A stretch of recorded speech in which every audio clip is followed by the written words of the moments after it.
How do you produce a podcast for Amazon? Let me show you. In the Shadows delves deep into mystery from 1991. When a body of a young woman is found in a desert near Bakersfield, California, police quickly target her star athlete boyfriend. That's the official synopsis of the latest CaseFile Presents podcast. It is 7 episodes long and we helped to produce it. Now, in this video, I want to show you my sessions, the decisions that we made, and how we arrived at the final. So we're going to have a look at editing, then making music, scoring, and then the final mix of the show. Let's do it. So we had 21 people taking part in the project, as you can see on the screen. Ottavia's narration that was recorded in a studio, then the family members. Some of them were recorded in person, some of them over the phone, some of them were recorded over the internet. So they were audio of varied quality. Now, Anthony, our podcast dialogue editor, he prepped all the dialogues for me in a session, and then he treated them with Isotope RX. He then made his notes in a document.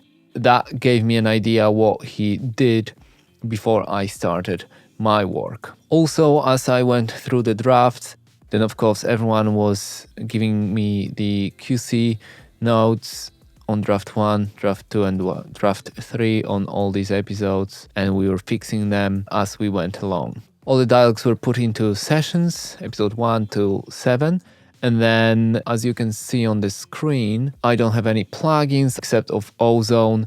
That's just maximizer to have correct loudness. I've done my initial edit, which is a pacing cut, made sure the dialogues and the color coding is looking nice. I had the untreated track at the top with all the dialogues here. And as I was doing my pacing cut, I was also editing the original. So if I need to replace something or a treatment was too hard, then I can take the untreated raw dialogues and replace it and then treat them again. There was a mistake on my part. So when me and Anthony talked about processing before he started the project, I told him to run the dialogues as well as Ottavia's narration with my module chain. And I show you in the RX here. And as you can see, my module chain has EQ, the plosive, the click, mouth, the click, and DS. And then after I listened to the narration on a couple of the episodes, I was like, we shouldn't have done the DS on the narration. But by that time, it was too late. So I had to deal with that problem later on. And where the DSer was acting too hard on the dialogues, I had to manually raise these S's and other layers up. Before I started my work on In the Shadows, I began master's course in composition. Now, as I dive deeper into the world of composing music, I started paying more attention to research and just thinking how to approach writing music for this particular show. So before I started composing, I've researched music of Puerto Rico. So I started thinking, what kind of music I want to create for this show? And the link to Puerto Rico, because of the family, was the most obvious to me. So I want to create true crime score, but with these Latin American influences. So I've researched the music of Puerto Rico, some of the composers from Puerto Rico. I've researched the dance and musical styles. I've listened the instrumentation as well as the scales from that region. And then I've listened to some on Spotify just to get acquainted with that kind of music. So I've created the themes in Cubase 12 Pro. I started with orchestral themes, which I should have done other way around with guitar, but we'll get to it. And as you can see, we got my woodwinds, and I'm mostly using BBC Symphony Orchestra as well as Albion 1, so a couple of them. Then we got violins and then pads. And for the Latin touches, I've used the Cuba from Native Instruments, but I did mix it up with the percussion kit from Addictive Drums, and then I also had damage. So that was for orchestral cues. We had quite a few of them, as you can see. Then from the orchestral cues, I derived electric guitars, and these were recorded. So I recorded these and mixed them with recorded guitars from VSTs. And I also used a mixture of a normal kit and Latin percussions. So looking at my acoustic guitar themes, I've done several things there. So I used Flamenco Guitar B from Spectrasonics, an upright bass. Then I've recorded myself playing acoustic guitars and channel settings. I use Gullfoss, EQ, a channel strip from Universal Audio and some reverbs. And then use Latin percussion. So these are the links to our Latin American music. And I've also used this, which is tres, Cuban guitar, but it only has like 3 strings.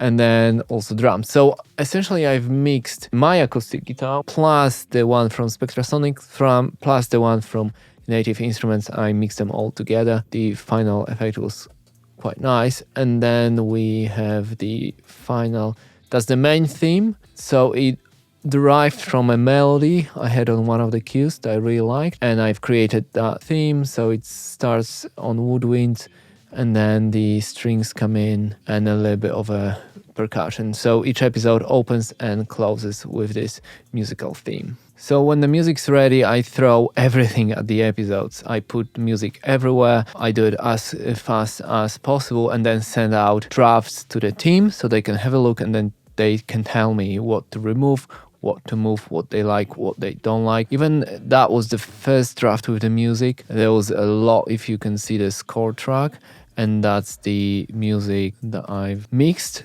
and the rest of the dialogues. Now let's have a look at the final. So that's the final for episode 2. And as you can see, there's a lot of music that I've muted. All the gray ones are muted. So we had it was pretty much wall to wall. And then after the notes, the QC notes from the team, from Wondery, from Otavia, I've muted a lot as well as changed a lot of it. And we can see it at the stems there as well. Okay, your automation and how it changed. And as far as the final mixes go, of course I test the mixes on a lot of different systems. So I'll test them on my monitors, which are PSI A17M. I'll listen and mix on my HD650s as well as AirPods Pro. I have an idea how it will translate to all these different systems. And if we look at the plugins, it's not really complicated. So you got a little EQ on the narration, compression and transient shapers. Then depending on the person, as you can see here, some of them have a couple of voice denoisers, some of them don't have any.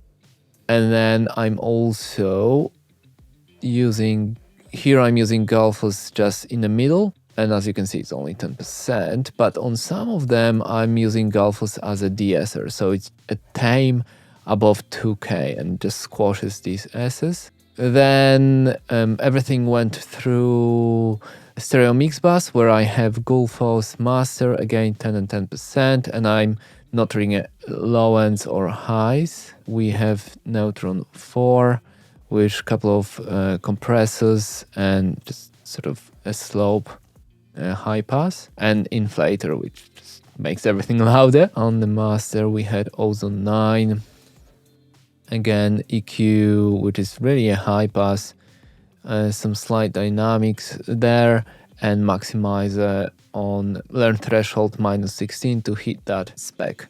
But yeah, so it's not too complicated as far as the plugins and the setup for this session went. What I've been doing recently is I put Imager on the score track, on the stereo score track, and I'm sort of putting the bass more in the center, so narrowing it down, but then widening a little everything else, because now more than I have in the past done before. I put all the dialogues straight down in the center, very, very natural, and I'm trying to have the music all around us. So it's not an Atmos mix, but I'm using Imager to create a little bit more of that ambience vibe when people are listening, especially on headphones. Before I add metadata, correct naming, the artwork to the audio files, I always import every episode into one empty session and then visually and also with meters check every episode. You cannot believe how many times there was a mistake that I had to correct just before uploading the episodes. Even with this show, I think it was episode 5, one of the warnings was quieter than all the rest. Like, why? Like, I've used all the same settings, so I had to correct it. After I've done that, then of course the metadata, the artwork is applied. Designer created all the visual aspects of the show, as well as the page. And the podcast was released on the 6th of February 2023 on Wondery Plus channels. When I think about what I learned from this project, there were two things. One was, this was the first project that I gave all the dialogues and the prep to Anthony, our editor. Usually we work together and I edit the narration as well, but I don't have capacity to do that anymore, and I want him to learn it and to do more in terms of dialogue production. So we've talked about a few things, how to approach the processing, especially the cleanups with Isotope, and then he got to work. However, as I started doing my work on the episodes, after a couple of them, I changed my mind. By that time, it was too late, and so I had to adjust. Now, before that, when it was just me working on these shows, it's easy. If I change my mind, I can quickly go back, set things right. That is more problematic when there are more people involved. And don't get me wrong, things change all the time throughout the project because you start with an idea in mind, but as you go, this will shape into the finals, and some decisions and maybe some ideas we had at the beginning also transform and change. So I think I have to pay more attention to communication and how we start the show, especially now that I have other people working and helping me with the production. And the second lesson was about the music, the score. Listening to the tutors from my school, I paid more time to research. I spent some time doing all the prep work before I even sat at the keyboard and started coming out with the themes. That made the music and what I was doing more deliberate, more purposeful. Not only that, I've also recorded live instruments, so I recorded myself on the guitars and then blended that in with the cues that I've created using virtual instruments, and it just made the music so much better. There was a lot more work with the editing, with the recording, with the mixing, but in the end it was worth it. Definitely when time allows, I want to incorporate more live recordings into my music. So that's that. Thanks for watching the video. In the Shadows is out now. Check out the show. It is waiting for you. Thanks.